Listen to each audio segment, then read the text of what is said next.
This is Jay from I Wonder UK Way. Welcome to day 8 of the South Hams Way challenge, journey, whatever you want to call it. Had a good night's sleep, yeah, not too bad. Well, a long night's sleep on and off. I always wake up occasionally. I've had the sound of the stream running, which is, it can go two ways. Sometimes it sort of charms you off to sleep, and other times I start hearing patterns in it and I'm listening for the patterns, but that's another story. On to Totnes today. I can't tell you exactly where I am. I got to Ditson last night. Things went wrong. If you watched the previous video, couldn't get food, couldn't get the pitch where I was originally identified, but managed to find somewhere at the end, so it all sorted itself out. But I thought I'd change it up this morning. A lot of people have asked what equipment I'm using and you know, how I use it, so I'm going to do it a very brief, just fly through, warts and all, how it is first thing in the morning. Normally I wake up and the first thing I do is I wrap my stuff up before I get out. I've got in the habit of doing, I used to do it occasionally just to practice for when it rains, but I find it's just as easy to do it now, so I almost tidy the interior of the tent up before I even go outside. But today I'm going to swap it around and just give you a quick brief view. It's still only about 7:15 in the morning, so it's a little bit dark because we're in the woods here, but yeah, I do a fly through of what I'm using. So outside, like I said, this is going to be warts and all. I've got two of these bottles that I picked up at Poundland a couple of years ago, and they're really good. I mean, I can't seem to break them. I've other water bottles. That's just a Lucozade bottle that I recycled. That's got like a Barocca tablet in. I do try and keep my minerals and stuff. Thing. Little sippy cup. These are like I've only ever picked these up at charity shops or car boot sales. I think this one was 20p. But little sippy cup, so when you make your tea, it stays hotter longer, and if you knock it over, you don't spill it all straight away. One of the long spoons, obviously. This is just a stainless steel one. They were £5 for Poundland several years ago. You carry one of them. It's not titanium. I think everybody knows what that's for. This is one of those washing beads things, but it's got a double clip down. Definitely use the double clip so you don't get bugs in it. You don't want that, gentlemen. In there, I think I've just got, yeah, that's my tea coffee where I took out last night, yesterday's socks. Little cap. The little cooker on the top there cost me about £8 from AliExpress years ago, 4 years ago. And I still keep coming back to it, so lightweight. And that over there is 650ml titanium cup. I boil water in that and then put it into a cup, or in fact I'll show you what's in this bag. I've got for in the morning porridge. I never cook anything in that titanium pot, one of these pots, and I'll just keep recycling that. With zipped up, it'll be in there as well. Oh, sorry, the loud suggestions thing. A Ziploc bag with my porridge in. So like I say, I never use the titanium pot except for boiling the water in, then use one of these other pots for food and drink. Moving around to what I've got on my feet, these are the Olympus. I think these are Ultra Olympus. I think these are 5s. Yeah, these are 5s. I've had these a couple of years because last year I was out of the game, so I didn't use them at all last year. But before then, I walked the Werriman's Way, which I think is about 40 miles. Broke them in, did about another 30-40 miles in them. I did the South Downs Way with those in August. That would be last month. That was there and back. I went both directions. That was 200 miles. And now with this one, 100 miles, I think, yeah, they're starting to feel a bit like slippers, which sounds like a good sign, but never is.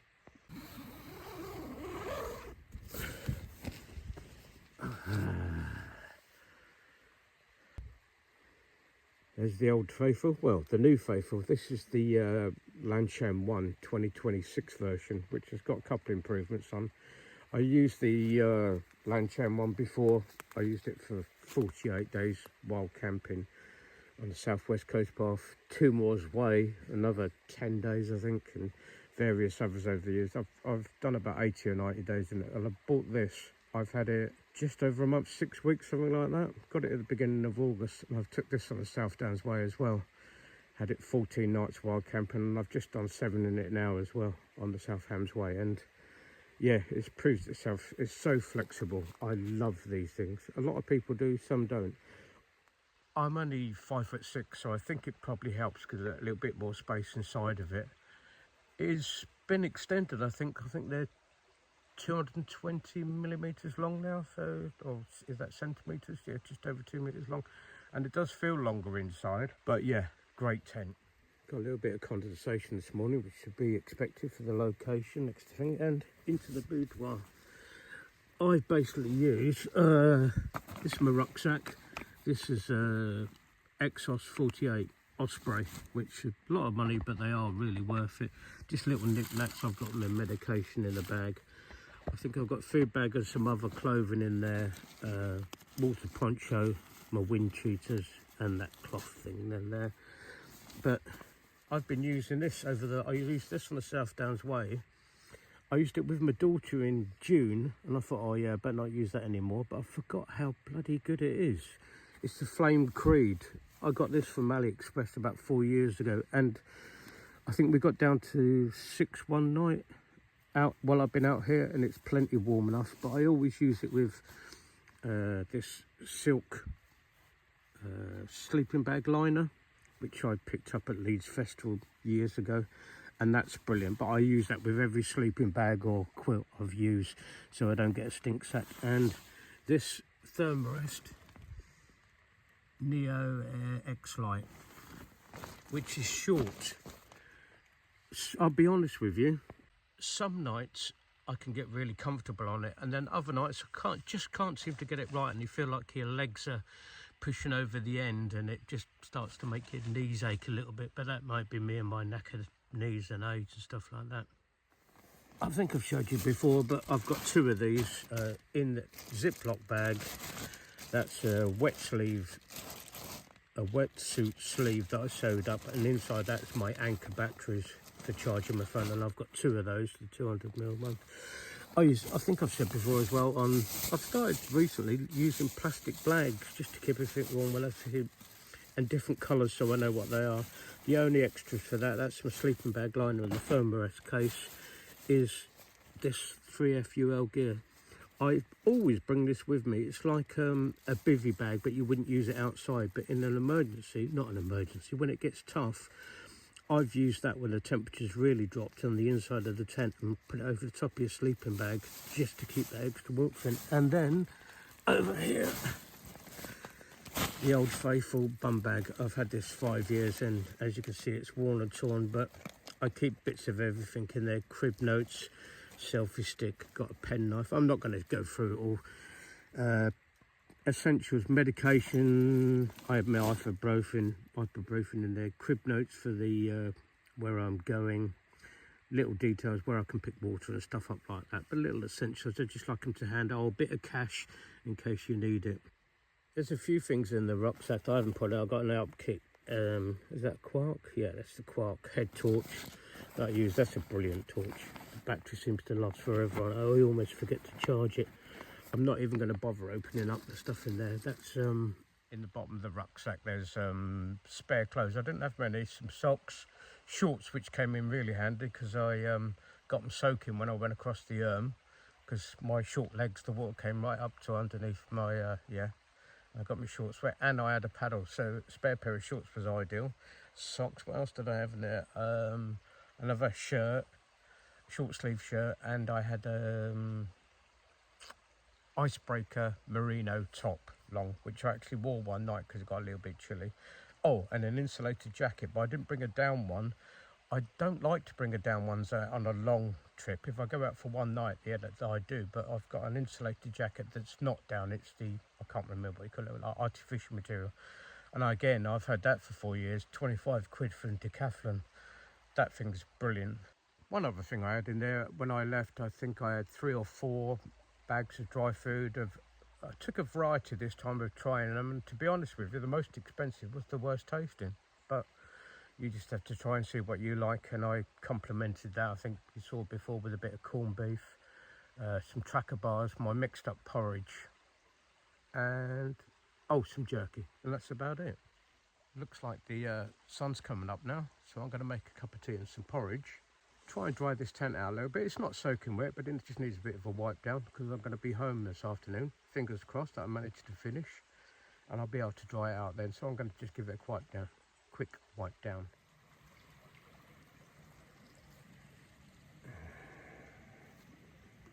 A cup of tea and breakfast on the go.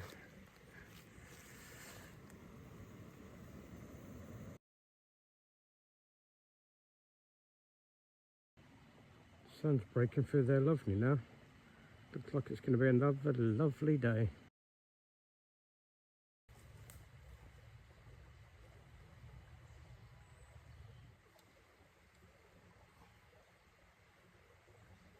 Quick check round, and as always, little dry patch there.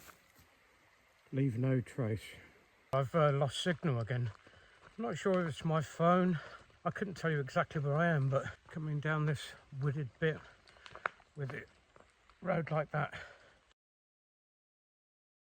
The path's ascending and it's gone from that fairly smooth with leaf mould on with these big rocks in that get hidden by the leaf mould.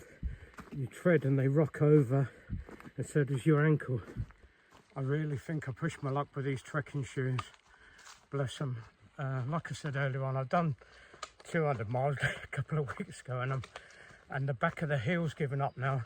When they start feeling like slippers, I noticed they sort of they're never really firm, but they're pretty firm, and then they start going loose, and I can tie the laces up tighter.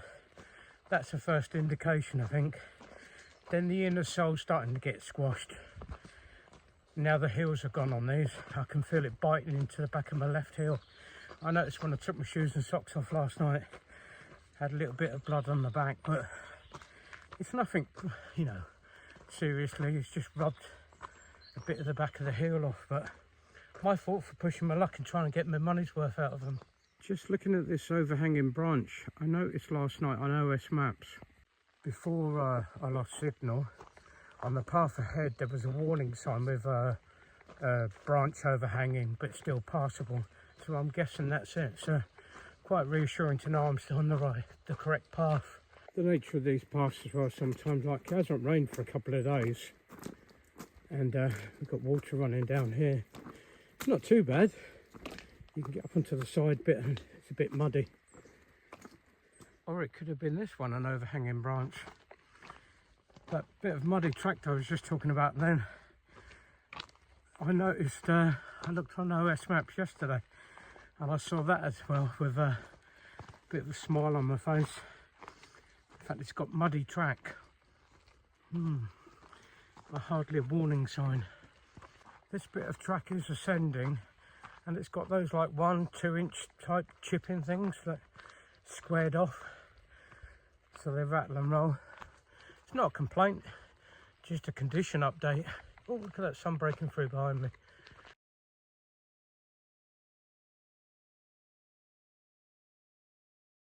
Been walking for about 25 minutes now, and the last little bit's up tarmac, up to a crossroads and then cross over, and we're dropping down into Cornworthy.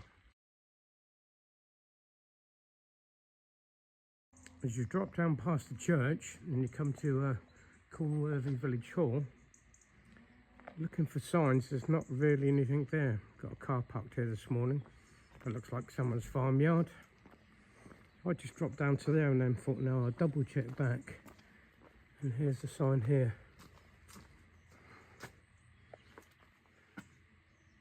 Come on, how are you supposed to see that? Especially if you start walking down the hill admiring the church. It's one of those, if you know the local area, that's fine, but to try and find the footpaths when you don't, and it looks like it going to a farmyard or somebody's house, you need to be doubly sure.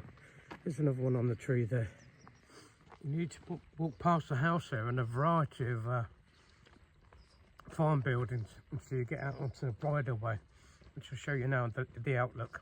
The last barn farm building, and hopefully this is the right bridleway. Great apples, by the way, really supplement my breakfast.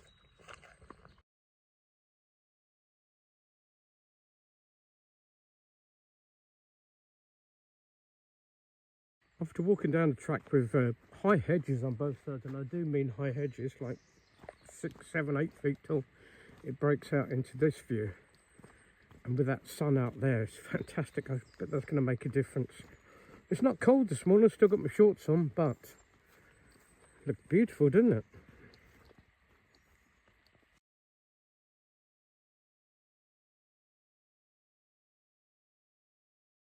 Just taking a few minutes surveying this beautiful view from this bench here, and I noticed something I was talking about yesterday when I was road walking. I made this up out of an old high-vis vest.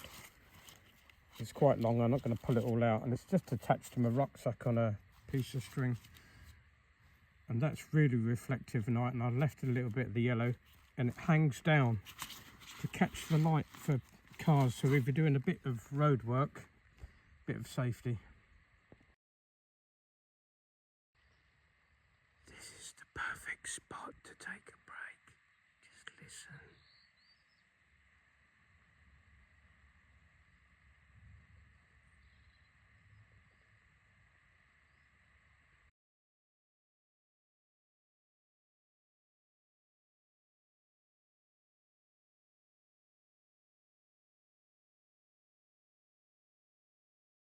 I would argue that's a near perfect spot to take a break. And I need to check, but I think it's about halfway on the day 10 as identified by the South Hams Way. Just idyllic. Idyllic? Yeah, idyllic. Perhaps have your lunch there. In fact, that's what I would do. I would walk down the side of a motorway to get to that spot. It's beautiful. Absolutely stunning. From the bench, the path runs alongside the river's edge for a while, then just takes you up gently up into these ancient woods. They're just beautiful. Sorry, I can't think of any other words. Of little outbreaks every now and again. You can see the other side, but look at the size of these trees.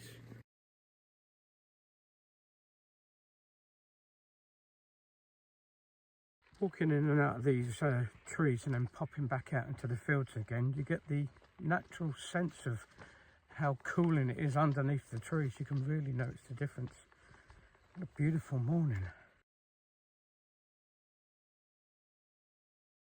After a few steps that take you away from the river, the path is like grass and mud, and there's splits, like a fork in the road if you like. Well, I took the left-hand one because it seemed a more main one, for want of a word, but I've just noticed the lower one, which take you down closer to the trees at the bottom. Just joins up anyway.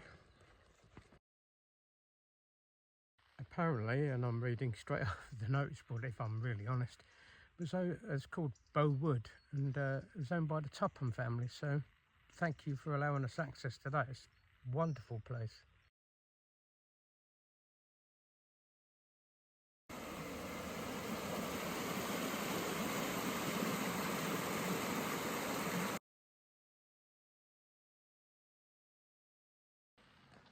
Come out at the end of the footpath there would meet a road, turn right, cross the bridge and turn right again. But you see the South Hams Way previous picture.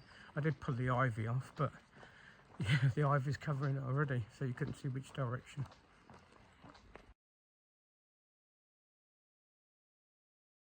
Have a little wander through this village with beautiful houses, just so many beautiful houses. You know, I'm a sucker for thatch roofs. There's so many here. That looks like a lovely pub right next to the river as well. I thought, God, that'd be a lovely place to go. I had a quick look at the menu and low down on the menu where I normally look. Got a smash burger with chips, £25. It's a burger. I don't know. I'm sorry. I just haven't got that budget. Do I wish I did? I don't know, because I don't know. But yeah, looks a beautiful place right next to the river. I've just got a signal, and that's Totnes. And it's not a river, it's Bow Creek.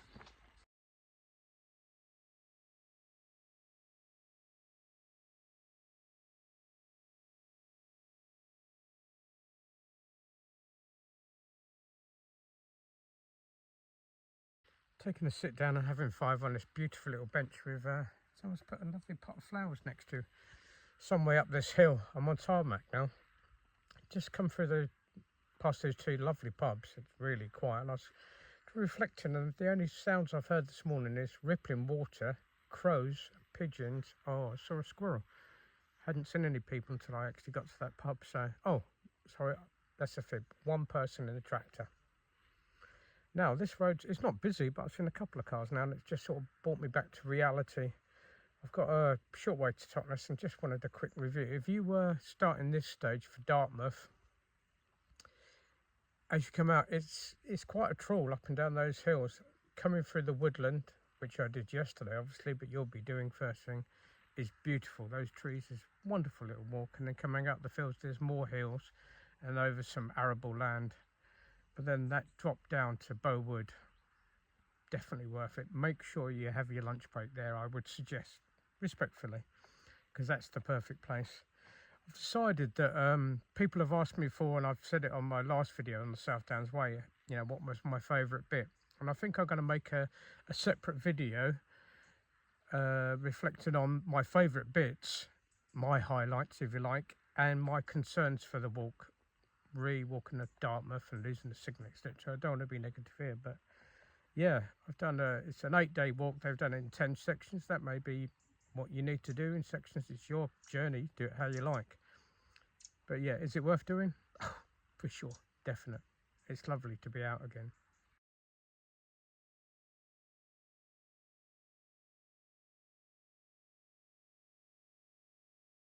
Just approaching the church there, and the lady said, help yourself to some grapes. You look like you need sustenance. Maybe I do. So I did. Wow, they're small. Oh, but they're so juicy.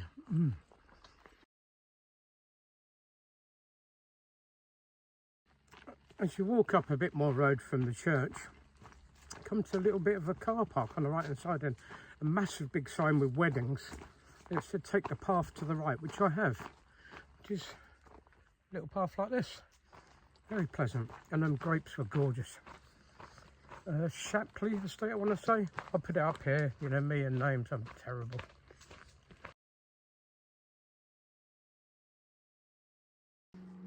Sharpham, that's what I said, wasn't it? Descending down this sun-sheltered, lovely little path now. I keep getting breakout views. Oh, nearly went. On the right hand side, here's one here, of the river.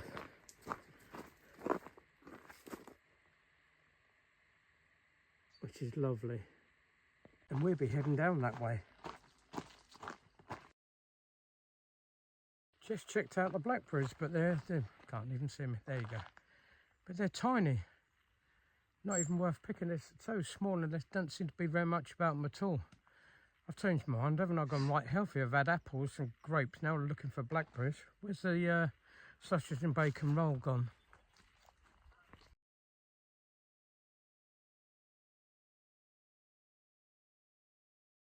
It's times like this at the end of the trail when I've got a couple of miles to do, when I've been on a long distance, you know, several days, let's put it that way.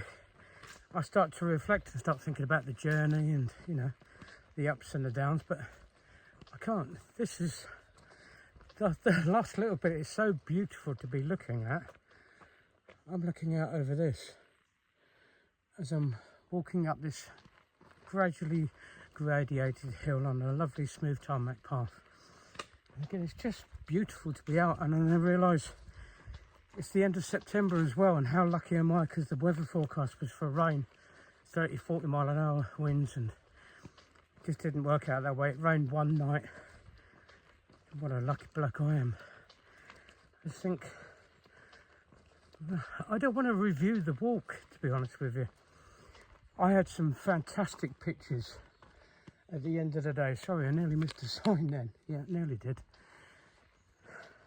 Which really count for me when you go to wild camping, because I'm not going to use the word stressful, but you can get a little bit concerned for it at the end of the day. You don't know where you're going to be sleeping and stuff like that. I've had a couple of long days the previous 2 days. What two was it? When I left Salcombe through to Beesand, that was a bit of a long day because I knew the weather was going to be coming in. And yesterday from Beesand through to Dartmoor and beyond to Ditsum. I think that's how it's pronounced. So that sort of adds, I think pressure's too big a word. Add a little bit of pressure rather than the day before I did Salcombe. It was a lovely day, striding out, lovely weather, took in every single little scrap of bits I could see and was wonderful. The long walks are still wonderful. At the end of the day, you get that sense of achievement, and I think that's what I'm going through now. I've got that sense of achievement that my knees held out. My back will always be bad, but my knees held out and my shoes have held out. My feet are battered.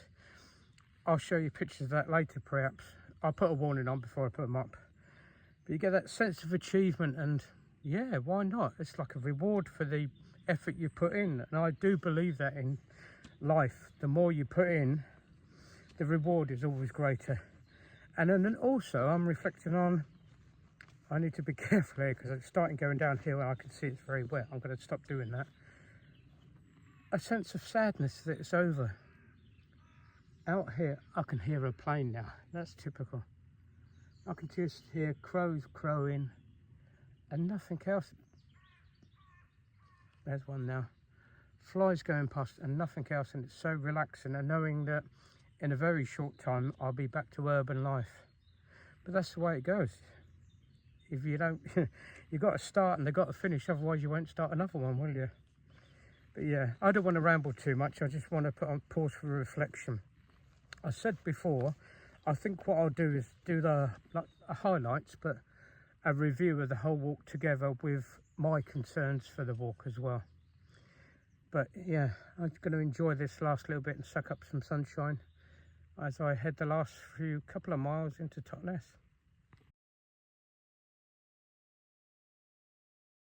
I've said before in my videos, but just to make really clear, is that I don't make them to be like a guided tour.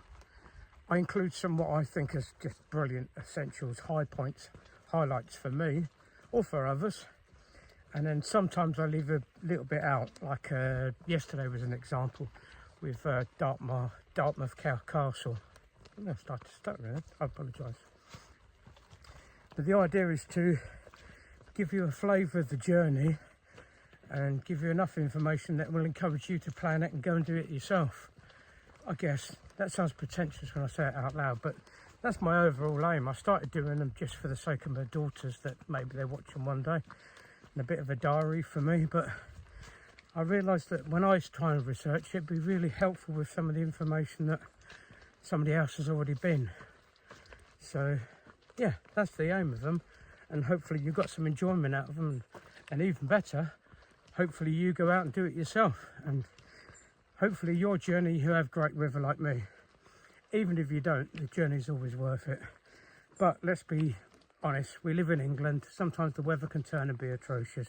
I understand that. But that's the aim of the videos.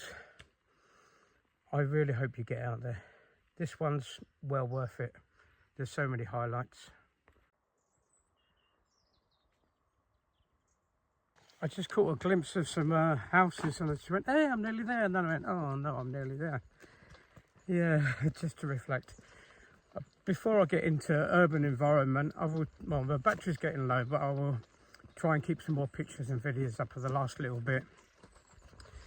I just want to take this opportunity to thank my daughters and my girlfriend, basically my loved ones, who put up with my shenanigans getting out here. Sometimes I've got no signal, they don't know what I'm doing, but yeah, I'm sure they have concerns. Hopefully they don't worry. I know I would be worried about them, so it doesn't seem very fair, but thank you.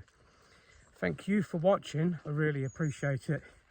If you stuck with the whole series, hopefully you got something out of it. I apologise, it's in 8 sections and not 10. But if you watch the whole series, you'll be able to get all the bits of information you want out of it, hopefully. If you could, push the subscribe button. I think it's down here. I always get that wrong. It doesn't cost you anything, it's just a click, and it would make a difference to my channel. I'm not sponsored, I'm not monetised. So all my equipment and the budget for me to come out and stuff comes out of my pocket and do it. But I do love doing these and I appreciate you watching, so thank you very much.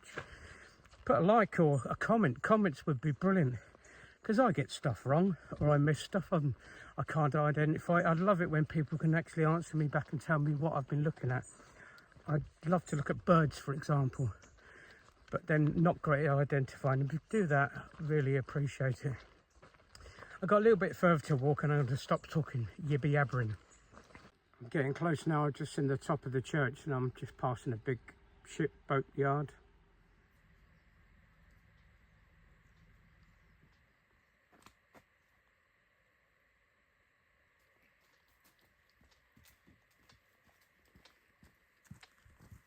We followed the Dart River, we saw Dartmoor, we saw Avon Reservoir Dam, we saw the River Avon. We had to get the ferry across. We followed the through Ivy Bridge and right out, and we had to wade through the to get across from one side to the other. All starts making sense, doesn't it? Just starting the descent down into Totnes now, and I personally would like to thank the Sharp Hams.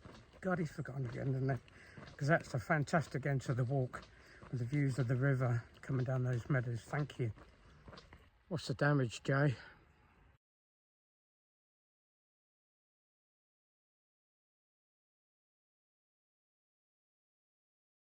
Damaged is achy back, knackered knee, battered feet, but pure heart, clear mind. And we're back to where we started. Our videos is the beginning, so I'm going to end now. Once again from me, Jay from AONB UK and Zed. Thanks for watching. Appreciate it.